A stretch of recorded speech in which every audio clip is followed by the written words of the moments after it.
Ми раді вітати вас, друзі, в ефірі Агро-ФМ в студії Ольга Борсук. І наш гість сьогодні Рейнауд Наутен, радник з питань сільського господарства Посольства Королівства Нідерландів в Україні. Здравствуйте, Рейнауд. Hello, Доброго ранку. Доброго ранку. Do you speak Ukrainian already? Чуть-чуть. Скільки років ви в Україні? How many years are you in Ukraine? Almost 2. Майже 2 роки. Reynoud, today we will speak about sustainable agriculture. Ми плануємо сьогодні поговорити про стале сільське господарство. І мені хочеться розпитати Рейнауда, як у Нідерландах змогли зробити так, щоб це був вигідний бізнес, це був екологічний бізнес, це було вигідно і самим підприємцям, які працюють в сільському господарстві, і споживачам продукції. So, Reynoud, tell us please about what have you done in Netherlands to make agricultural business both friendly for environment and, of course, profitable for farmers? What does it mean, sustainable agriculture in practice? Thank you very much. Well, it's an important and the right question. At the same time, the answer is not that simple to give because it's a process. It's not something that we have already achieved. We are not producing in a sustainable manner yet. However, since our minister started about 4 years ago, she launched a policy on sustainable agriculture. It's called circular agriculture. Which enables farmers to develop their practices in a sustainable way, making as less possible use of input materials like herbicides, pesticides, fertilizers, using the waste streams sufficiently as possible to make sure that the pressure on the environment is as low as possible, while at the same time staying profitable as a farm. This almost sounds like magic, and that is of course the thing. It's a search. We're not there yet. We are working on becoming more sustainable, but it's an ongoing process. Can you give, please, for example, just give us an examples how to use these herbicides, these fertilizers, because we know that, well, perhaps it must be digital. Мабуть, все має бути в цифровому вигляді, щоб зрозуміти чітко, скільки внести цих гербіцидів, там будь-чого, щоб це дійсно було дієво. So, can you give us example? Yes, I will try to give an example. There are different ways, different pillars that underlie this strategy. One of the pillars is to become digital. We call it precision farming in the Netherlands. In Ukraine, I think the term agtech is more in use. But it means that with the use of all kinds of digital tools like satellite imagery, sensors, artificial intelligence, and all these kind of modern innovative technologies, you try to get an understanding about what is happening on the field. Actually, I spoke with a Dutch farmer recently who's also entering the Ukrainian market, and they offer like these big machines. When you are growing your produce, the machines are measuring per inch what is going on, what is the stage of matureness of the plant. Is it a plant that you want, or is it a wrong plant that should be removed? How much water does it need? How much fertilizer does it need? And this machine that drives on the field, and it helps you to make the right choices, and it basically does it with AI automatically. So that's an example. I understand, Reynoud, but you know, in our country, as I see it, it's more for great agri-holdings, big agri-holdings which have money for this digitalization, yeah? In your country, as I understand, there are no big agri-holdings, but there are farmers. Yeah. So did the state finance farmers? Я хочу запитати у Рейнауда, де ж фермери безпосередньо брали гроші на цю діджиталізацію? Тому що в нас це можуть, ну, так склалося, дозволити переважно великі підприємства. So, чи допомагала держава, відповідно, звичайним фермерам. So, how did your farmers find money for this digitalization? Well, it's the government doesn't give subsidies just to give them equipment. The idea is that the sector is commercially viable, that farmers buy their own загалом здійснюються заходи для підтримання сільського господарства і таким чином, будучи ефективними в своїй роботі, нідерландські фермери отримують кошти внаслідок своєї роботи для придбання того чи іншого обладнання. Компанії працюють над новітніми технологіями, розглядаються також законодавчі аспекти. Розвивається різне партнерство між фермерами та технологічними компаніями. Знову ж таки, це безперервний процес. Деякі компанії скептично ставляться до цього і кажуть, чи насправді працює ця вся техніка, чи працює все це обладнання.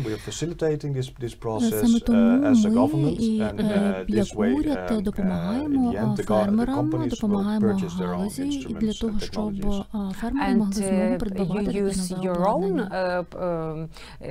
Different digital gadgets produced in Netherlands, or you import them? Це виготовлені в Королівстві Нідерланди гаджети, чи це імпорт? Because the price depends on it. That is true, but like I said, we also encourage our own innovative industry to come up with solutions. So there are quite a number of Dutch companies emerging now, a lot of them are startups, but also some companies have grown to a scale-up size that are emerging now because of these new opportunities that this demand creates. I wanted to get back to your comment on let's say the big agricultural in Ukraine only benefiting from it. For one, I don't consider this to be a problem because they actually use the most amount of soil.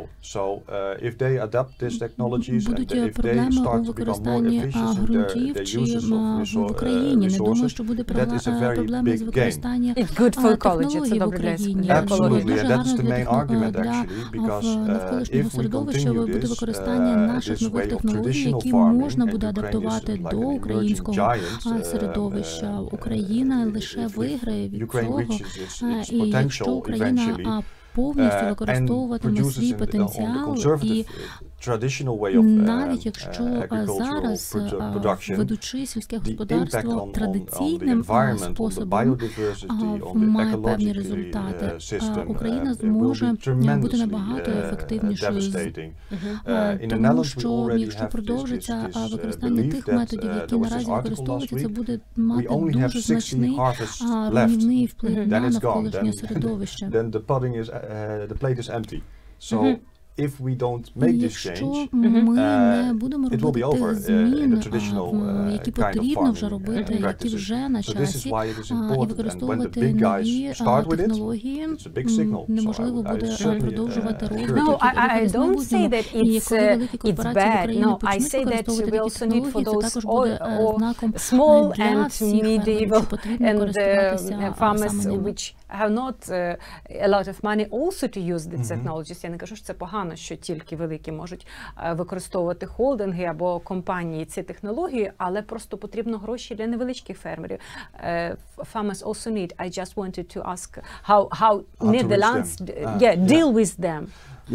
Like I said, or maybe farmers in your country are very rich, I don't know. Можливо, фермери багаті в Нідерландах. Also farmers worldwide have a difficult position. Загалом у всьому світі знаходяться в нелегких умовах. Думаю, що в Європейському Союзі прибуток фермера в Європейському Союзі становить близько 40% порівняно з будь-яким іншим сектором промисловості чи бізнесу, тому це нелегка робота по всьому світу. І Саме тому багато фермерів навіть у Нідерландах доволі скептичні стосовно нових технологій, тому що вони дорогі. І як можна гарантувати, що вони отримують прибуток, вклавши гроші в ці технології? Але при цьому, якщо компанія починає все-таки користуватися цими технологіями, вартість таких технологій стає дешевшою, і чим більше компаній користуються, тим дешевшою вона ставатиме, тим доступнішою вона ставатиме для багатьох фермерів, і таким чином ми продовжуватимемо нарощувати наші можливості. Тому це також поступовий процес. Ми через 5 років, наприклад, зможемо просунути вже набагато далі від того, де ми є зараз, і ми повинні заохочувати фермерів використовувати ці технології і бути більш екологічно сталими. It's a conversation only about technologies, but also about control, it seems to me, because when there is control in a state from the government, then both big and small will try to do everything good for consumers and for ecology.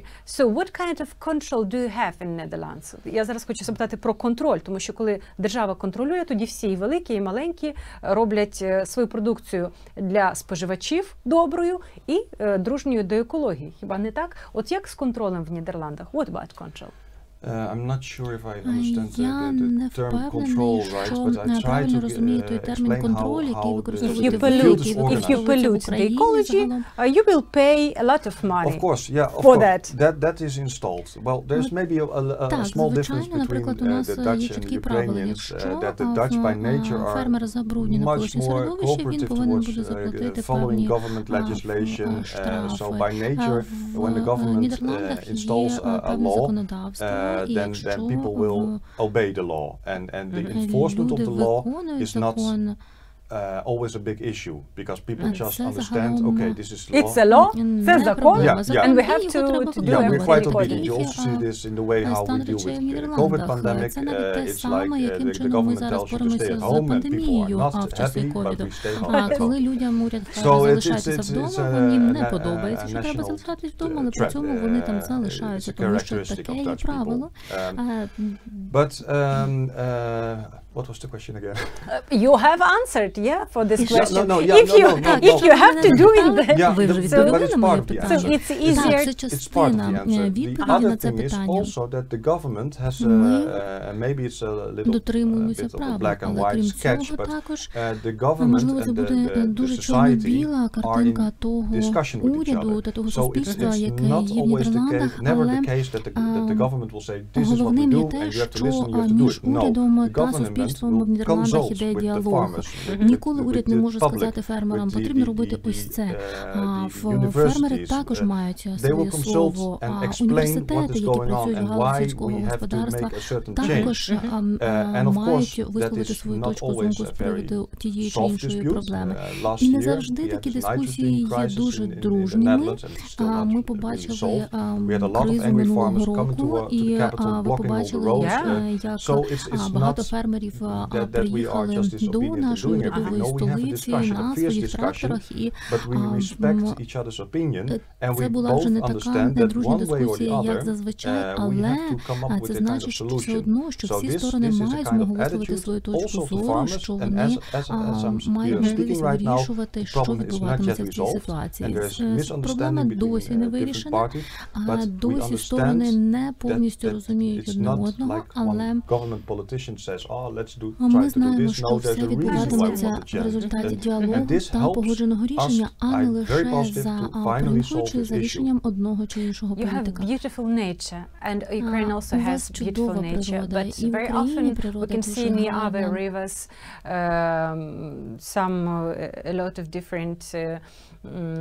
They are polluted. Але ми бачимо, наскільки забруднені, наприклад, деякі річки, the same with the soil. The soils are devastated. It's also the question of rules. Can you imagine polluted rivers in Netherlands or devastated soils? You said now you solved this problem. What about this? I know that you like water, you told me that you like water very much. Я зараз запитую, чи можна уявити забруднені річки і берега у Нідерландах. Рейналд дуже любить річки, озера, водойми. Absolutely. No, I really love nature, and I'm really, I was not an ideologist before, but gradually how more you engage with nature, when you try to appreciate the beauty of it, the more sad you become when you understand that the majority of people, including myself in my behavior, is destroying nature. And this is really when you say about rules, how to make people behave according to these rules to protect nature, I think it's the wrong approach. I think it should be about awareness of people, what they're doing. They should realize that everything they enjoy in life, to the most extent, is because of nature. When you destroy nature and when you are aware that you are doing this also as an individual, then you have a behavioral change. This is much more difficult to achieve this behavioral change. I self also am a hypocrite. I drive a car, but you have to start becoming more and more aware if you want to have this nature around you, these beautiful lakes that Ukraine has everywhere. But if you see at the same time, and if you walk through a forest and you see everywhere you see this plastic garbage, and this is what people do. And you can have as many rules as you like to prohibit it, but when there's no camera, people will continue with it. So change the behavior. I'm really sound like a preacher or something, but I do feel like it. Is it easier to... От зараз хочу запитати у Рейнауда, чи легше, скажімо, запроваджувати правила тоді? Власне, я зараз просто чекаю, тому що у нас зараз іде синхронний переклад. Тут Ірина так нам допомагає, перекладає. Зараз я поставлю наступне запитання. Якщо маленька країна, чи легше тоді впроваджувати ці правила? Україна набагато більша за Нідерланди. От цікава думка з цього приводу Рейнауда. Ukraine is much bigger than Netherlands. Is it easier to provide rules, both with rivers, forests, with sustainable agriculture, if a country is smaller? Because it's easier to make this dialogue, this conversation. Yeah, of course. And maybe what can you advise, because you're counselor of the embassy, and perhaps you have to advise something to our country. I think for a country the size of Ukraine, indeed, the bigger the country comes, the more diverse people are, the more diverse their interests are. It is difficult to steer a country based on rules alone. You have to have a dialogue, you have to talk with each other, to communicate, to understand what is the other one's perception of reality, what are his interests. Don't forbid people to do anything without understanding why he's doing it. It sounds very soft. In the Netherlands, small country, also from our origin, we had to fight against water. We had all the same similar challenges. We understood that we have to work together to understand each other's concerns and talk with each other. And I'm not just talking about you and me having a discussion, but I'm talking about government talking with the private sector, the private sector talking with the societal associations. People, consumers, should be aware about what they're buying and what is the alternative. Universities have a lot of knowledge acquired. They should also have a voice in the public debate. So the public debate, this is a tradition where Ukraine should grow more, I guess. That everyone gets more aware. And to listen and to hear. Yes. Говорити, але чути, слухати і чути. Ось так очевидно. Absolutely, yeah. And I know it's the Ukrainian tradition that people, strong people that say, let's do it this way because I'm a visionary, I know what to do. And of course there are visionaries, but if you are behind the herd, way far ahead, people will not understand you, and they will not understand what you're doing, and they just look at you like whatever. And that is maybe also to keep it on topic with this EU Green Deal.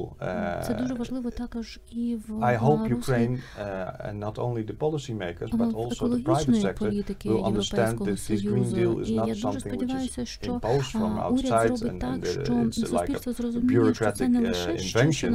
No, I hope that people understand урядом країн, а те, що і покращить їхнє життя, і те, що допомагатиме людям, в тому числі в Україні, навіть якщо це може бути трошки болісно, тому що, наприклад, потрібно буде скоротити певне виробництво, не можна буде використовувати певні речовини в сільському господарстві. Я розумію, що будуть якісь болісні наслідки, можливо, для кожного з нас. Це дуже чутлива тема.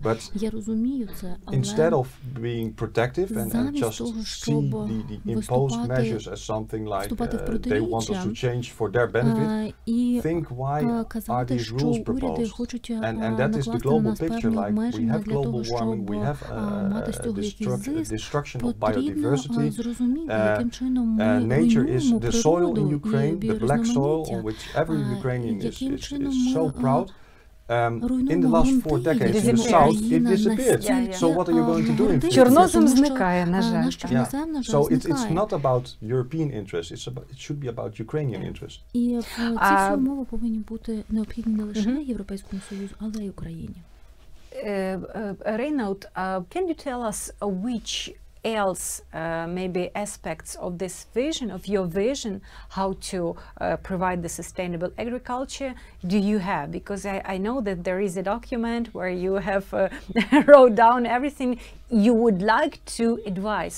У Рейнауда є візія, так, як представника посольства, радника посольства Королівства Нідерландів України, що ще можна зробити, щоб це стале сільське господарство. Звучить це, можливо, трошечки бюрократично, але це якраз таки те, що повинно бути. Зрозумілі, чіткі правила, вигідні споживачам і представникам, які працюють в сільському господарстві, і споживачам. Ось це воно і є стале сільське господарство. Це правила.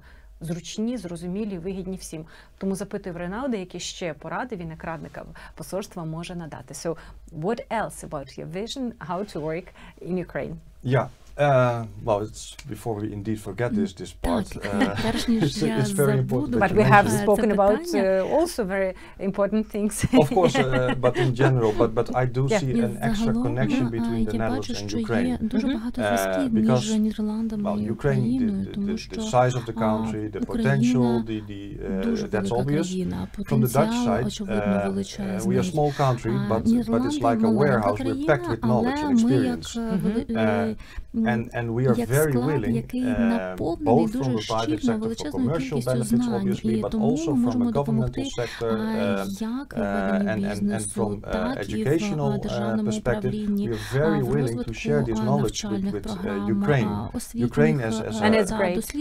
And I really think this is a situation that benefits both countries a lot, because we have a lot of knowledge and experience to share. We built our agricultural sector in the last 70 years to I think the second agricultural sector in the world. So it's not nothing that we have to offer.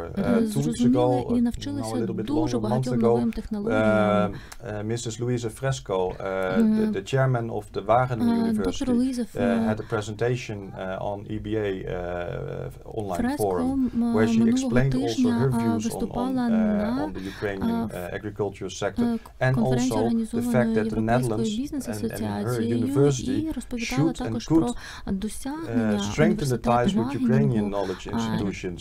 I think this is really something, I'm also a very big fighter for it, to enable this joint cooperation between students from both countries, between teachers, doing joint research. I think that is a world to gain. And another part of this vision that you mentioned is Ukraine has signed the association agreement already 5 years ago or something. Before COVID, you saw that every year the trade volumes between the Netherlands and Ukraine were increasing up to 7 billion euros in 2019. Of course, in 2020 there was a small going down, and we have to see how it develops. But in principle, the effects of the trade agreement are visible. If you continue this line for the next 10 years, next 20 years, in my vision it says by 2050, Ukraine will be the biggest food supplier to the EU. They are already the fourth, so it's not that bold of a statement. Now we are the fourth, харчової продукції. Ми четверті постачальники продукції в ЄС. Agriculture, yes. And the Netherlands at this moment is already the biggest importer of Ukrainian agricultural produce from Ukraine. But to Netherlands or for the whole world? Why I ask? Because when we were on the Berry forum, and you also were on that Berry forum, I had an interview with the buyer from Netherlands, and he told to our, I guess. With the bowls, perhaps. The bowls. Ми згадуємо із Рейнаудом, як на форумі, ягідному форумі, де був присутній Рейнауд, я брала інтерв'ю в голландського байера із Нідерландів, який розповідав, що він купує продукцію в Україні, але не тільки ж для Нідерландів, а якраз таки, щоб продавати по світу. От зараз я хочу запитати, то Нідерланди яку ж частку для себе імпортують, а яку, фактично для інших країн світу. So he told that he buys, for example, berries in Ukraine, but not only for Netherlands, but for the other countries. So I would like to ask you, you buy so much production, agriculture production, but for Netherlands or for the whole world in Ukraine? Northwestern Europe. Because you have buyers in your country which buy for the other countries. We are one of the hubs, but a major hub of Northwestern Europe. So everything comes in the harbor of Rotterdam. That's one of the pillars of our economy. And of course, we also have Schiphol Airport.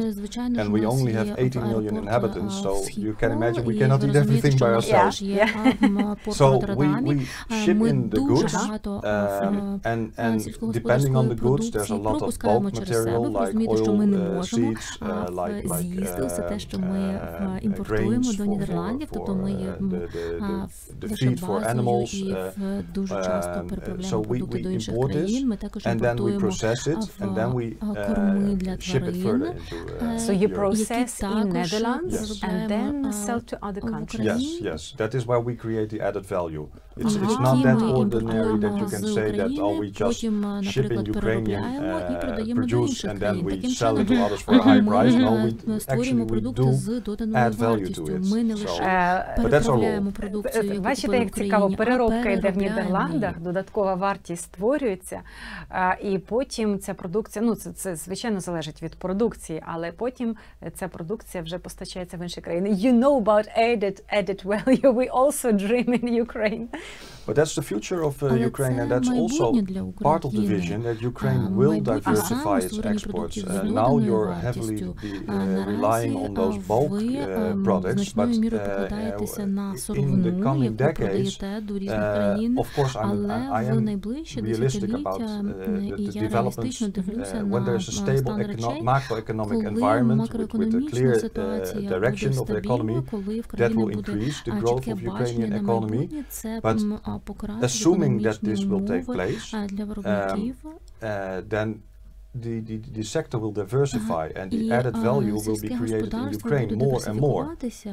And again there, how to make this growth, make use of the Dutch expertise that we have, because we are masters in our segments.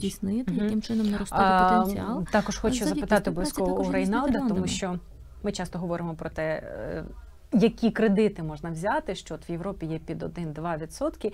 І оскільки Рейнауд тут зараз в студії, обов'язково хочеться запитати дійсно щодо доступності коштів. So Reynaud, we very often speak about financing of agriculture in our studio, and I would like to ask you, which kind of percents do you have in Netherlands for loans? It's interesting because we need to move to that to reduce them. Yeah, I know about approximately about the loans percentage in Ukraine, and that's not a way to develop your business. I think I heard like 18% or even higher. And how can you start a commercial enterprise and also short-term loans? So that is a challenge, but this is such a complex discussion because this is what I refer to about the macroeconomic position of Ukraine, and that's depending on so many different factors. political stability, the quality of the government, the willingness of the private sector to cooperate, and this is very difficult to have a silver bullet that says this is how you... But really, which kind of percent do you have in Netherlands? Але знову ж таки, які відсоткові ставки в Нідерландах? No, I would be guessing, but I think something like 3 or 4%. Не хочу зараз стверджувати, I understand але приблизно 3-4%. But at least not even 10. Не цитуйте мене, будь ласка, але треба перевіряти. Так, не 10%. But again, like I said before, and this is after 2 years living in Ukraine, знову ж таки, як я вже казав, і зараз це кажу, вже 2 роки проживши в Україні, I think people should really listen to each other and in all kinds of discussion fora and really have a common approach to whatever problem it is that people are facing. Because what I see a lot of times, and I'm sorry to say it bluntly, but people always respond from their own personal interest. And again, what the Dutch learned because of the fight against the water, that if you don't cooperate, you just drown. And in a way, Ukraine is not drowning. В питаннях води, тому що ми, по суті, тонули у воді, рівень якої постійно піднімався, ми повинні співпрацювати. Why it is so difficult to cooperate? Because historically we had cooperatives on the western Ukraine, historically, and now it's really difficult to make cooperatives. I mean agriculture cooperatives, not just to cooperate. Зараз запитую не просто про співпрацю, от саме дійсно про ці предметно, про кооперативи. When agriculture cooperates are made, why it's so difficult in Ukraine? Well, you're asking me, but мені задаєте це питання. No, I can in Ukraine, you see it. I can try to give an answer, but of course this is coming from a foreigner. So what I've been told why people have difficulties in cooperating is that those cooperatives have a Soviet Union heritage. These cooperatives were not really cooperatives; these were imposed, and people were forced to work along these structures. So they mistrust the concept of cooperatives. Cooperatives in the Netherlands, they emerged bottom up when companies started working on the field and they realized if we both buy this particular tractor, we can both, this machine, whatever machine it is, we can both use it and we can share the cost, and that's cheaper than we both have to buy it separately. So it started from a need from bottom up, and people learned to trust each other, and then it emerged, and they shared their produce, accumulated. So this is the origin of Western cooperative. And in here, my guess is that it didn't start that way. So people have this memory, and they think, well, I don't want to cooperate because it's not in my interest, and this guy is probably trying to serve his own interest and not our interest. I think that's the answer. But when we speak about this Soviet heritage, I also very often repeat that it would be very good if people also reminded that good that was in Soviet heritage, because a lot of hospitals, roads were built in those period and now are not built. So because it's a sensitive topic, but I always say that it would be good if people remembered what have done and also continued it. Завжди кажу, коли йдеться про радянську спадщину, що треба і пам'ятати, що було зроблено добре, і це можна продовжувати. Будувати лікарні, дороги. Ті ж колгоспи, ми пам'ятаємо, вони піклувалися про села. Колгоспи, maybe, колгоспи, you know, yeah. But they, if it was a good farm in that kolkhoz, they also took care of villages. And now what we have in villages, if farmers are good or agriculturists, they take care, but very often they don't take care. It's also another question about which we could speak, because in province, in villages, whom may take care now, хто сьогодні піклуватиметься про село. І ми розуміємо, що велика проблема, щоб села не занепадали, коли підприємство велике посіяло, зібрало врожай і не думає про те, як буде жити це село. When an enterprise have taken its harvest and don't think about villages. Do you have such problems in Netherlands? Or the structure is quite another and it's not problem for you? Well, the structure is different. For schools, for roads, well, this is in villages.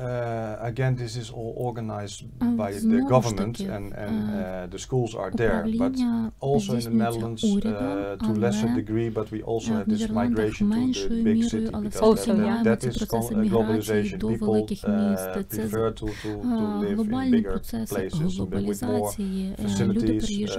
But in principle, you have schools everywhere in the Netherlands, obviously, and there are also everywhere the municipalities that take care of the public interest. So that I guess that is arranged in a proper way. Of a government that is in these villages. Тобто, я так розумію, що там більше грошей в місцевої влади і відповідальності за це. So, maybe some else, your visions, your aspects of your vision, Reinoud, which you would like to tell us today, because the time flies, but we need not to forget, because it's very interesting to communicate with you. And as a journalist, I want to ask about everything, but maybe you have also some aspects about which you want to announce, on which you would like to stress today. Тому що я як журналіст можу питати про все, звичайно, і сподіваюся, що і вам цікаво, шановні глядачі і слухачі, але, звичайно, я розумію, що в Рейнауда є оця візія, яку пропонується Україні, і, звичайно, хотілося б, щоб за час програми Рейнауд встиг про неї сказати. So maybe some else aspects of maybe I can tell something, an experience of which I'm proud of, or what we did together. And it touches upon your comment on the cooperatives and taking care of the rural areas. For years now, we have been supporting this Incredible Villages competition organized by Agroportal, because we think it is indeed very important to keep the rural areas alive, and to give people a perspective of living there. We participated last year in the city of Dunaitse, where the official reason for us to support was to build an entrance with trees to a waterfall over there. If you like, I can send you the link, you can see it all there.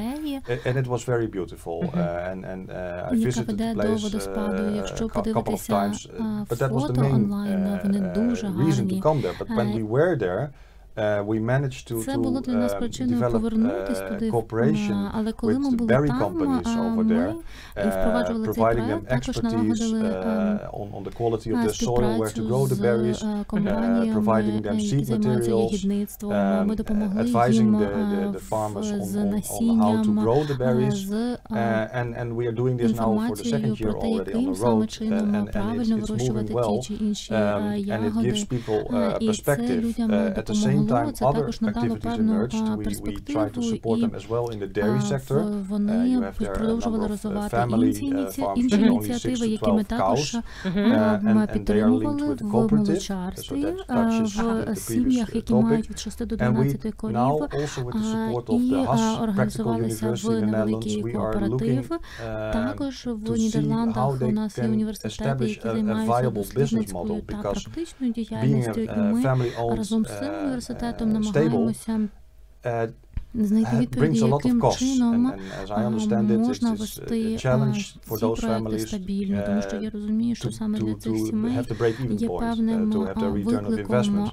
So this is an ongoing struggle, but as an embassy, we really like to explore this road, to make them profitable, and to give them a reason to live there, to have a purpose with their own dairy farms, with the berries. And I want to see how this works. So, Reinoud, I would like to ask you, very often I hear that 1 or 2 cows, it's not a business. Okay, let it be. It is for just for family, for some money, for their own milk, cheese, and so on. But when it is business, you told 10 cows. Then it's a business. Like I said, we are still, they are still struggling with finding the right business model. And when I talk to professional Dutch dairy experts, They say, well, the ideal size of the farm should be like 1,000, 2,000, 3,000 cows. I understand. That's commercial. But it's money for big investors. Exactly. And we speak about how to stay people in villages if you want to guess and to work. So 10 cows may be business if, for example, they cooperate with another family who has 5 cows. And that is where the people in the IFC now are looking. Where is the balance? I cannot tell at this moment because they still struggle to find the right business model. And that is what they're exploring. And from the embassy, we try to facilitate, to bring the expertise, to see what is the minimum, how to become viable. So such farms, let it be 10 cows, just they have to have some support perhaps, yeah? Well, at least, to become a business. Without a cooperative structure, they're all dead. So that should be part of the answer, and then it also is the people should overcome their fear for the cooperative. So they should learn to trust each other, they should learn how to organize themselves as efficient as possible, so that the 10 cows at one village, they can combine it, and then they provide the total amount of dairy to the processor, and then that could be a challenge. Отже, значить, 10 корів можуть бути бізнесом, якщо це буде в одному селі, так, родина, умовно кажучи, в іншому селі теж родина, в якій там приблизно 10 корів, якщо це буде кооперація. Але, звичайно, хтось має започаткувати, очолити цей процес, щоб ця кооперація була. Someone needs to lead this process of cooperation, uniting. Reinald, thank you very much for coming. It's interesting, and you're welcome to our studio, to Studio of Agro FM, and thank you for your work and for the work of the embassy, because of course we understand that one of the main things that you taught today, except how to use pesticides and herbicides not to make damage to ecology, you taught about this dialogue.